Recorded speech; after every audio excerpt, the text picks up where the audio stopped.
Hello students, welcome to our YouTube channel the tuition corner. Video पसंद आए तो like share and subscribe जरूर करें। Class 12th chapter name is not for profit organisation and today's topic is income and expenditure account. Previous video में मैंने आपको receipt and payment के बारे में बताया था। रिसीप्ट एंड पेमेंट का क्वेश्चन सॉल्व कराया था और उसके बारे में ही बताया था। आज ये मेरा सेकंड लेक्चर है और इसमें मैं आपको बताऊंगा इनकम एंड एक्सपेंडिचर के बारे में कि इनकम एंड एक्सपेंडिचर अकाउंट कैसे प्रिपेयर किया जाता है और कैसे ये क्वेश्चन हमें सॉल्व करना है। तो सबसे पहले आता है income and expenditure account similar है प्रॉफिट एंड लॉस अकाउंट के तरीके से। जैसे profit and loss account prepare किया जाता है वैसे ही इनकम एंड एक्सपेंडिचर अकाउंट बनाते हैं। प्रॉफिट एंड लॉस अकाउंट में शो होता है नेट प्रॉफिट और नेट लॉस।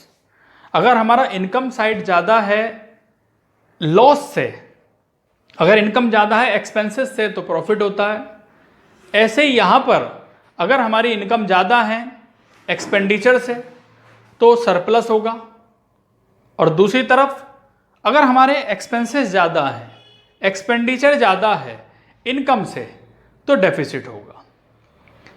सरप्लस को शो किया जाता है लेफ्ट साइड में, इनकम एंड एक्सपेंडिचर के लेफ्ट साइड में, और डेफिसिट को शो किया जाता है income and expenditure right side में। सरप्लस को बैलेंस शीट में हम कैपिटल फंड में प्लस करते हैं और डेफिसिट को कैपिटल फंड में से डिडक्ट किया जाता है बैलेंस शीट में लायबिलिटी साइड में से। तो इसके कुछ पॉइंट हैं, फीचर्स क्या है इसके इनकम एंड एक्सपेंडिचर अकाउंट के। सबसे पहला है नेचर ऑफ अकाउंट। ये नॉमिनल अकाउंट के बेस पर है। नॉमिनल अकाउंट में क्या होता है, debit all expenses and losses and credit all incomes and gain. जितने भी लॉस होते हैं, जितने भी एक्सपेंसेस होते हैं वो सब डेबिट होते हैं, जितनी भी इनकम होती हैं प्रॉफिट होते हैं वो सब क्रेडिट होते हैं। तो इस रूल के अकॉर्डिंग चलना है। इसके बाद आता है nature of item recorded in it. इसमें ओनली रिवेन्यू नेचर के आइटम आते हैं, ओनली रिवेन्यू नेचर के, मतलब जो डेली रूटीन में होने वाले खर्चे होते हैं या डेली रूटीन में होने वाली इनकम होती हैं, जैसे rent paid, insurance paid, commission paid, interest receive. ये पॉइंट यहाँ पे लिखे जाते हैं। कैपिटल नेचर के जो पॉइंट होते हैं यहाँ इग्नोर किए जाते हैं, उनको मेंशन नहीं किया जाता। जैसे कि मान लीजिए बिल्डिंग परचेज कर ली या बिल्डिंग को सेल कर दिया। अब मान लेते हैं बिल्डिंग को सेल किया तो वो यहाँ पर नहीं आएगा, लेकिन बिल्डिंग के सेल होने से जो प्रॉफिट या लॉस होगा वो आप यहाँ पर शो करोगे। इसके बाद और करंट ईयर के आते हैं यहाँ पे कोई आइटम प्रीवियस ईयर का नहीं आता, कोई नेक्स्ट ईयर का नहीं आता, फ्यूचर का, ओनली करंट ईयर की इनकम को यहाँ कंसीडर किया जाता है या लॉस को कंसीडर किया जाता है। यहाँ पे ओपनिंग और क्लोजिंग बैलेंस को नहीं लिखा जाता। ओपनिंग और closing balance income and expenditure में नहीं आते। ओपनिंग और क्लोजिंग बैलेंस आते हैं आपके रिसीप्ट एंड पेमेंट अकाउंट में, तो यहां पे उन्हें आप नहीं लिखोगे। नो ओपनिंग और क्लोजिंग बैलेंस। एडजस्टमेंट, जितनी भी एडजस्टमेंट है वो सब यहां पर शो होंगी, चाहे वो डेप्रीसिएशन की एडजस्टमेंट है या वो आउटस्टैंडिंग एक्सपेंसेस है। आउटस्टैंडिंग एक्सपेंसेस किसे कहते हैं, expenses due but not paid, वो यहां पे लिखी जाएगी। अगर एक्रूड इनकम है, एक्रूड इनकम किसे कहते हैं, जो वर्क हमने कर दिया लेकिन पैसे अभी तक नहीं मिले हैं, इनकम अर्न होने वाली है, तो वो भी यहाँ पे शो की जाएगी। ऐसे ही प्रीपेड एक्सपेंसेस, प्रीपेड एक्सपेंसेस किसे कहते हैं, जिस एक्सपेंसेस का एडवांस में पहले ही पेमेंट कर दिया जाता है उसे बोलते हैं प्रीपेड एक्सपेंसेस, तो वो भी यहाँ पे लिखा जाएगा। इनकम रिसीव इन एडवांस, जो इनकम एडवांस में रिसीव हो गई है वो यहाँ पर लिखी जाएगी इनकम एंड एक्सपेंडिचर अकाउंट में। इसके बाद आता है it record income and expenditure of current period. Only current period की इनकम और एक्सपेंडिचर लिखने हैं। कोई भी एक्सपेंसेस है जैसे rent paid, wages paid, salary paid, income में कमीशन रिसीव हुआ, इंटरेस्ट रिसीव हुआ, रेंट रिसीव हुआ, वो सब यहाँ पे लिखे जाने हैं। इसका पर्पस क्या है, इनकम एंड एक्सपेंडिचर अकाउंट को प्रिपेयर करने का पर्पस होता है प्रॉफिट फाइंड करना, लॉस फाइंड करना। मीन्स यहाँ प्रॉफिट किसे कहते हैं, सरप्लस को, और सरप्लस क्या होता है, excess of income over expenditure is called surplus. दूसरी तरफ अगर एक्सपेंडिचर ज्यादा है और हमारी इनकम कम है तो डेफिसिट होगा। डेफिसिट मीन्स कमी होगी। सरप्लस को कैपिटल फंड में बैलेंस शीट के लायबिलिटी में प्लस करते हैं और डेफिसिट को कैपिटल फंड में बैलेंस शीट के लायबिलिटी में से डिडक्ट किया जाता है। तो यह था इसके बारे में आपका।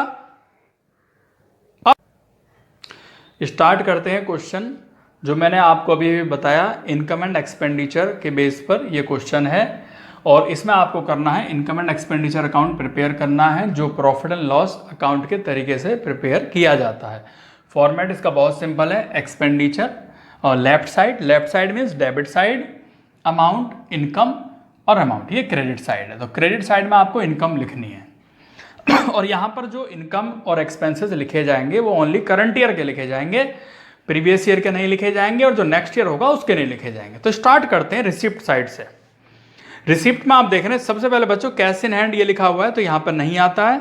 कैश एट बैंक है ये भी नहीं आएगा। ये रिसिप्ट एंड पेमेंट अकाउंट में जो मैंने आपको प्रीवियस वीडियो कराई थी वहाँ पर रिसिप्ट एंड पेमेंट अकाउंट में ही आएंगे। इसके बाद सब्सक्रिप्शन लिखा है तो सब्सक्रिप्शन जो करंट ईयर का है 2,25,000 ओनली वो यहाँ पर आएगा, ना प्रीवियस ईयर का आएगा और ना ही नेक्स्ट ईयर का आएगा। ओनली करंट ईयर का सब्सक्रिप्शन शो होगा। इसके बाद डोनेशन फॉर बिल्डिंग। ये जो डोनेशन फॉर बिल्डिंग है ये स्पेसिफिक पर्पस के लिए है कि डोनेशन मिला बिल्डिंग के लिए तो इसको बैलेंस शीट के लायबिलिटी में शो किया जाएगा। ये भी यहाँ पर नहीं आएगा। यहाँ पे ओनली रिवेन्यू नेचर के आते हैं यानी जो डेली रूटीन में होते हो वो आते हैं यहाँ पे। जैसे कि एंट्रेंस फीस आ जाएगा यहाँ पे 23,000। ऐसे ही नेक्स्ट पॉइंट है लाइफ मेंबरशिप फीस। ये लाइफ मेंबरशिप फीस भी वन टाइम दी जाती है तो ये भी यहां पर नहीं आएगी, ये भी लायबिलिटीज में आएगी। इंटरेस्ट आ जाएगा आपका 18,000। ऐसे इस क्वेश्चन में दिया लॉकर रेंट तो लॉकर का जो रेंट है वो भी यहां पर आ जाएगा। तो इनकम साइड में ये 4 ही पॉइंट आने हैं और वो ये आ गए। इसके बाद अब देखिए आप पेमेंट साइड में मीन्स एक्सपेंडिचर साइड में तो उसमें खर्चे आएंगे सारे। जैसे पहला है प्रिंटिंग एंड स्टेशनरी वो यहां पे लिखा जाएगा। तो जो भी एक्सपेंसेस है वो यहां पे आने हैं बट करंट ईयर। लाइटिंग वो भी यहां पे आएगा, रेट्स एंड टैक्स भी आएगा और उसके बाद टेलीफोन चार्जेस लिखा हुआ है वो भी यहां लिखा जाएगा। पोस्टेज एंड कुरियर ये भी आएगा, ये भी खर्चा है और वेजेस एंड सैलरी ये पॉइंट भी लिखा जाएगा। इंश्योरेंस प्रीमियम ये पॉइंट भी लिखा जाएगा, ये भी खर्चा है, एक्सपेंसेस है, इसको भी यहां लिखेंगे। इसके बाद लिखा है परचेज फर्नीचर परचेज किया तो भाई यहां पे नहीं आएगा। इसके बाद है cash in hand, cash at bank. ये क्लोजिंग कैश और क्लोजिंग बैलेंस है तो मैंने अभी यही बताया था आपको कि क्लोजिंग कैश और ओपनिंग बैलेंस यहां पर नहीं आते, ना कैश का आता है ना ही बैंक का आता है। इसके बाद आपको क्या करना है, टोटल ये साइड ज्यादा है 3,08,000 है तो 3,08,000 में से ये सभी पॉइंट यहां से लेकर यहां तक माइनस कर दिए जाएंगे। तो यहां पर जो वैल्यू बचती है वो सरप्लस बचेगा क्योंकि आपका इनकम साइड ज्यादा है एक्सपेंडिचर साइड से। तो ये क्या आ गया आपका सरप्लस आ गया, या इसे कह सकते हैं excess of income over expenditure surplus, ये यहां पे आ गया। तो ये यहां क्वेश्चन आपका कंप्लीट होता है।